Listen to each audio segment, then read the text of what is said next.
Good morning. Welcome to 13 on Your Side. I'm Faran Franzak. Strong leadership is key for the gymnastics world. USA Gymnastics CEO Carrie Perry is expected to announce her resignation. Tracking this morning is the Wyoming murder suspect that led police on a wild chase before crashing his truck. Vice President Mike Pence will then go to the Mill Steel Company where he's going to tour the facility, meet with employees, but also to tout how the Republican tax cuts have really benefited Michigan. Fresh, local, and value. Fresh. We got fresh produce all over the place. 2,400 local products here in the store. Value, you're not going to break the bank on this. And here to talk to me more about this is the store manager. A lot of reaction all across social media, as you said last night. We're going to start with President Trump. So President Trump obviously hoping to retain as many Republican seats as he could. He obviously losing to Democratic incumbent Debbie Stabenow, who has been in this seat for a while now. She did happen to hang on, though, and here she is on Facebook. This is really exciting. Some top names in the gospel recording industry. They're headed to West Michigan. Hollywood is sharing memories of an icon on social media this morning. Burt Reynolds died yesterday. Salmonella outbreak in 34 states. Now, so far, 130 people have actually gotten sick. National Dog Week, and we want you to send us photos and videos of all your dogs doing adorable things. This is his first WZZM debut. Say hi, bud. Political analyst Jeff Williams from Public Sector Consultants. Thank you so much for coming in this morning, bright and early. You've had a few hours now to process some of what happened last night. This morning we're talking Gretchen Whitmer, close races, and fresh faces. Chocolate chip cookie dough dip, or as I call it, addiction in a bowl. Mixing this here right together. Never done this before in an anchor dress, so this is going to be fun. I will say I am artsy. My junior high art teacher would be so proud. 13 on your side, art prize 10, 13 on your side. The guy like that. You like that? You're a company gal. I was so excited when I heard about Pulaski Days because I'm super Polish, Chicago Polish, and I'm here with Linda Connor. Don't worry, she is Polish, so that's just the married name, right? I'm going to put a poll up on my Twitter, and we're going to see which one you guys think is the full retail and which one you think is style encore. For the history of this place, maybe it's not surprising that it's haunted. Welcome to room 13. We just arrived here. Kind of, what are your thoughts? Hitting a bag like this is actually going to help beat out breast cancer. When 13 on your side, mornings continues. Drove in pretty quick from Mona Shores. I know, huh? I got down off that tree. Many of you shared pictures with us on social media of the purple sky. I want to believe it's aliens. Yeah. Maybe it's because the Earth is flat. Who knows? Don't start that. Do not start that. Wow. It's too early That's for that. Faran Franzak at 13onyourside.com. Supreme Court nominee Judge Brett Kavanaugh, there is now a second person accusing him of sexual misconduct. Meanwhile, the Senate Judiciary Committee is... Bill Cosby will be in court today for the start of a 2-day sentencing hearing. He was found guilty in April of 3 felony counts of aggravated indecent assault for drugging and sexually assaulting Andrea Constant in 2004. She will come face to face with Cosby, taking the stand to deliver her victim impact statement. A judge denied a motion that would have allowed more Cosby accusers to address the court. Cosby may face immediate jail time following the sentencing. A little closer to home, Bill Schuette, the Republican candidate for governor, will be in Grand Rapids today to address the Larry Nassar case. Well, the prosecution of Nassar... Former Florida Governor Jeb Bush is weighing in on how to help Michigan create and retain a competitive workforce. Now, he's going to be speaking at the West Michigan Policy Forum at the Amway Grand Hotel today. Florida is one of the few states that has shown student improvement in K-12 education in recent years. Now, last year, more than 86,000 Florida students graduated with job-ready industry certifications, preparing them for work in high-demand fields. Well, today, Jeb's speech will focus on Florida's student achievement and how we can implement their strategies here in Michigan. You knew this morning, Grand Rapids police have arrested a man after he allegedly pointed a gun at a woman on the city's northeast side. This happened late last night. Police are still investigating a double homicide that led to a hostage situation over the weekend. Yeah, so it all started Saturday morning after 2 bodies were found in Spencer Township, north of Cedar Springs. Now, that investigation led law enforcement to a suspect out in Wyoming. For hours, he holed himself up at Ramblewood Apartments off of 44th Street with his wife and 2 young children. The 3 hostages were eventually released, but the suspect still would not come out. Well, then, early Sunday morning, the suspect was found dead inside the apartment. He is still considered the primary suspect in the deaths of the couple in Spencer Township. Investigators are still looking for the cause of a deadly house fire at a Grand Rapids adult foster care home. 2 men were killed in that fire. There might be an end in sight for the labor dispute causing delays in road projects across the state. A spokesman for Governor Snyder says that contractors and labor leaders have agreed to meet with him this week. Now, this comes after Governor Snyder said that he might call in the National Guard to operate the heavy equipment used for the construction. The union workers were locked out on September 4th after working for weeks without a contract. The governor's spokesman says it is critical that certain road projects like I-696 in Metro Detroit are wrapped up before winter. And speaking of road projects, there's a road project along the lakeshore that might affect your morning commute. US 31 in both directions has lane closures between Jackson and Van Wagner streets. The work is expected to go through Friday morning.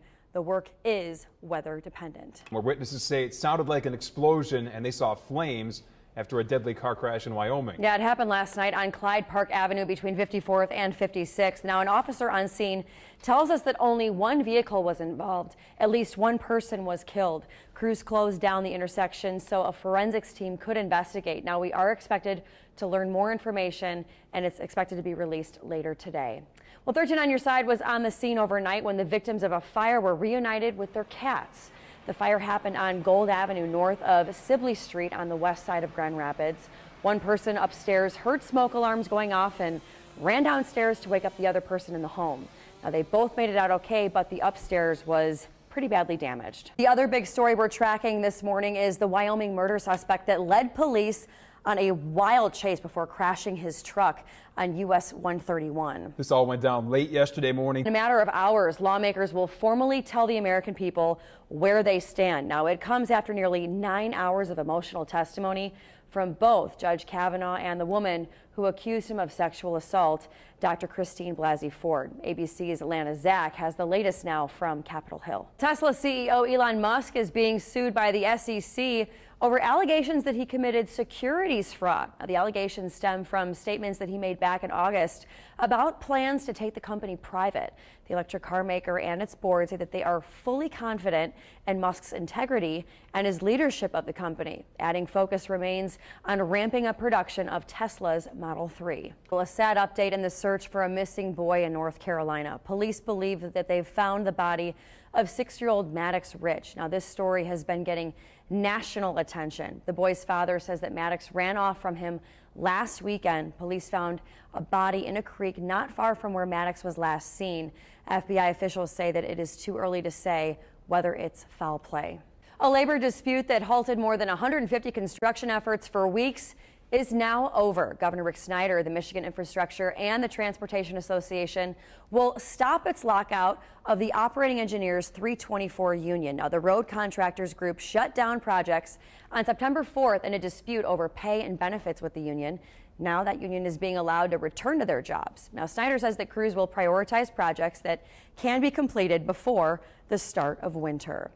And now to Your Voice, Your Vote. The newest poll in the race for governor suggests that the gap between Gretchen Whitmer and Bill Schuette is getting smaller. The latest on missing Washington Post writer Jamal Khashoggi. Yeah, the Washington Post published a final op-ed piece from the missing journalist, which was received a day after he went missing in Istanbul. Now, in the column, Khashoggi talks about the lack of freedom of press in the Arab world and describes the dangers to those who try to spread that freedom. Turkish officials say that he was killed by Saudi agents. The Saudi government has denied it. Meanwhile, the New York Times is reporting American intelligence officials have evidence that the Saudi crown prince was involved. Well, back here in Michigan, more remains have been found inside of a closed funeral home out in Detroit. Now, the new owner of Cantrell Funeral Home says that 4 cremated remains were found in the basement. Late last week, 11 fetuses were found in the ceiling of that same funeral home, prompting a criminal investigation by police. The latest remains that were found were labeled with names, but no medical paperwork was found. Also this week, Cantrell Funeral Home was hit with a $1 million lawsuit for improperly handling those remains. The former president of USA Gymnastics was arrested late last night. According to the U.S. Marshal Service, Stephen Penny was taken into custody in Gatlinburg. Now, last month, a grand jury in Texas returned an indictment on Penny for tampering with evidence. The charge comes from the investigation of sexual assault allegations against former U.S. Gymnastics and Michigan State doctor Larry Nassar. Now, the indictment alleges Penny had documents removed from the USA Gymnastics training facility in Texas that related to Nassar's activities there. Now, Penny is currently awaiting extradition to Texas to face charges. 13 is on your side with a health alert this morning. The CDC says a drug-resistant strain of salmonella has been found in raw chicken and has made nearly 100 people sick across 29 states, including at least 3 people here in Michigan. Now, the strain was found in live chickens and in many types of raw chicken products, not from any one supplier. Now, to avoid getting sick, health officials say people should follow food safety guidelines when handling chicken, such as washing your hands, cooking the chicken thoroughly. The National Highway Traffic Safety Administration has opened an investigation into F-250 and F-350 Super Duty trucks from the 2017 model year. Now, it's because the power tailgates can actually open unexpectedly while your truck's moving. The agency says it has 5 complaints from owners about this problem. Now that marijuana is legal in Canada, law enforcement is reminding travelers it's still illegal to bring it into the U.S. at border crossings. Now, on Wednesday, Canada became the largest country with a legal national marijuana marketplace. U.S. Customs and Border Protection Agency said that the new law thus far has had little effect on the flow of traffic along the border. Now, border agents are also asking the same kinds of questions of travelers that they did prior to this change. And as you know, Michigan voters in November will decide on whether to make recreational marijuana legal here. And this morning, a representative from Colorado is in Grand Rapids to talk about the impact its legalization has had in that state and what it could mean for Grand Rapids and the workplace. The panel discussion is happening at the Grand Rapids Chamber from 8 to 11 this morning.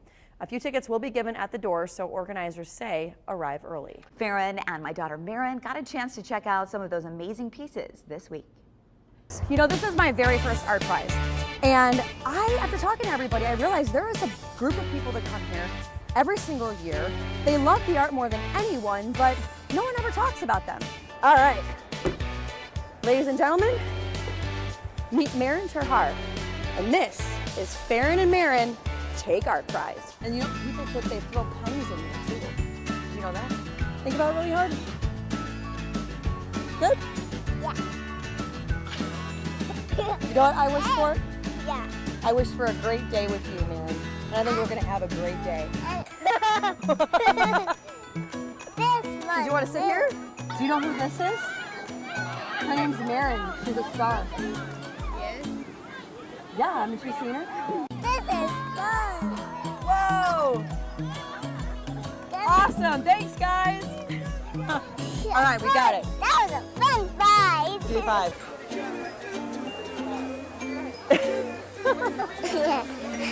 Which one do you like the most? Purple. Purple? You said that pretty quick. I like the purple one. Let me guess. Is purple your favorite color? Yes.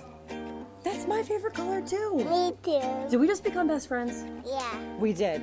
This is the material that I paint on, and I attach that to the glass. So we got her card.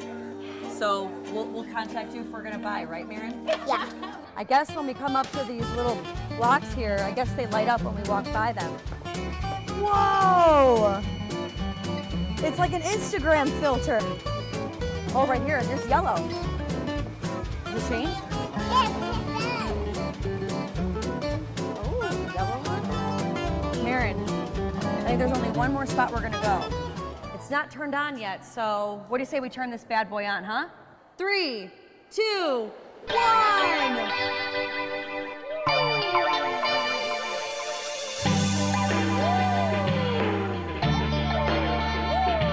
Well, Marin, thank you so much for bringing me around today. I had an amazing time seeing what art prize is like through the eyes of a 2-year-old, almost 3. Say bye. Well, Yeah. as you can imagine, Auntie Faran is now Yeah. one of the favorite people in our household. Yep, free babysitting like from this point How are forward. you going to follow that up is the question. I was going to say, well, I got to now do a story with Brett, and then you can get free babysitting too. There you go. Right. But yeah, no, she was such a ham. And today at noon, we're going to play like the full extended version for you to see it because, you know, for timing's sake, I had to cut down like our conversations, but she is such a little ham. Oh my goodness. You know? Well, and you did such a great job, Faran, playing off of her as well. And you guys, obviously the artwork is incredible. And so if you haven't been out with your family yet, you have the opportunity to do so through Sunday. And Oh, yeah. it was really fun for me as well. You know, this is my 4th art prize since being back in West Michigan. And really the first time that Marin has been able to enjoy it like this. And so it was really fun to see the artwork through her eyes, to see what got her excited. And I was going to say, there was certain art pieces that you'll see in the extended version at noon where she saw certain things that I would have not seen because they were either at her eye level or she saw something different. So it was really cool to see, again, through the eyes of a 2-year-old. Absolutely. So I loved it. I had a great time. And thank you for letting me exploit your daughter. I appreciate it. She is cute. Yeah, she's All right. adorable.